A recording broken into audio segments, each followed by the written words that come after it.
Worst scenes of violence that Manchester has ever seen. You may well recall the headlines.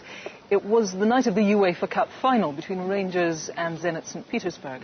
Crowds of, well, so-called football fans went on the rampage. Much of it was caught on CCTV. Just take a little look at this. Now here you can see a big bunch of fans, a lot of them hooligans, starting to start throwing crates, bottles, whatever they can get their hands on. And there you see that policeman in the centre of the screen is about to be, the guy's going to, just watch, he trips him right up. There he is, he kicks him, brings him down, and remarkably this policeman manages to struggle to his feet, runs off to the left of the screen there. But just a terrifying incident. Well, tonight for the first time, detectives are releasing footage of a second attack on a police officer. Indeed, he was lucky to survive, and he joins me here now, PC John Goodwin. Evening, John.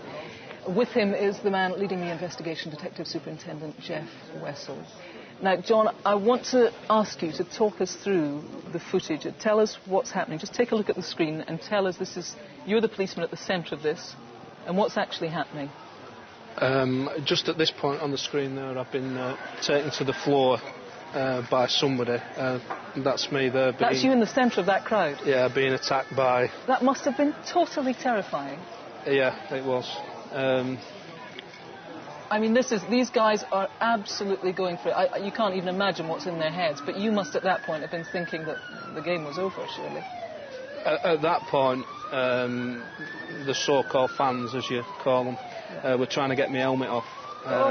And I knew that if I kept holding my chin strap to keep it on my head, and I knew if they'd have got my helmet off, I probably wouldn't have been here today. So you were fighting for your life at that moment?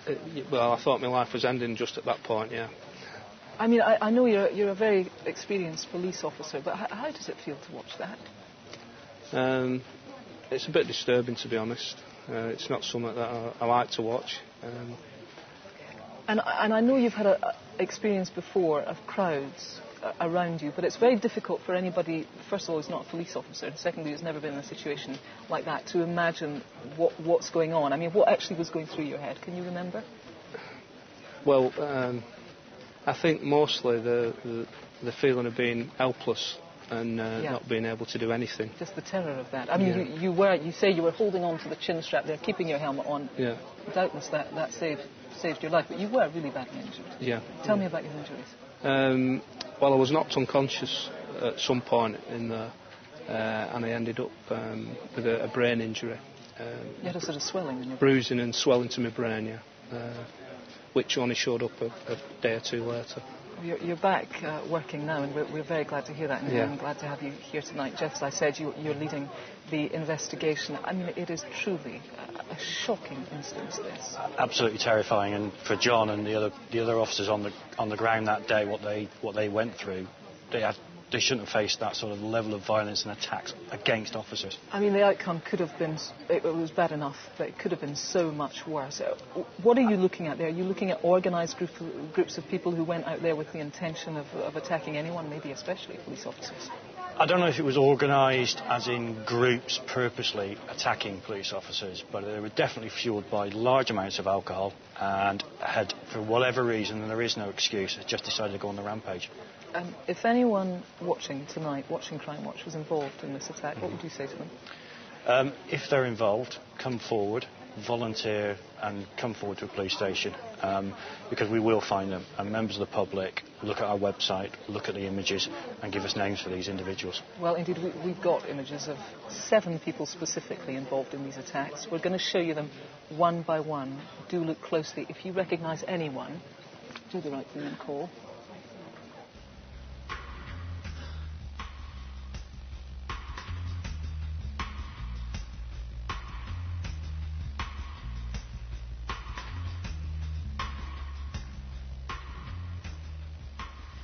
So that's just 7 of them, but we think there are as many as 50 people involved in the violence on the night. You'll find more of those faces that we are very keen to trace online, bbc.co.uk/crimewatch. Thank you to you both very much for joining us. Thank you for sharing what I know was, the most appalling thing to talk about. We really do appreciate it. Thank you for that, John.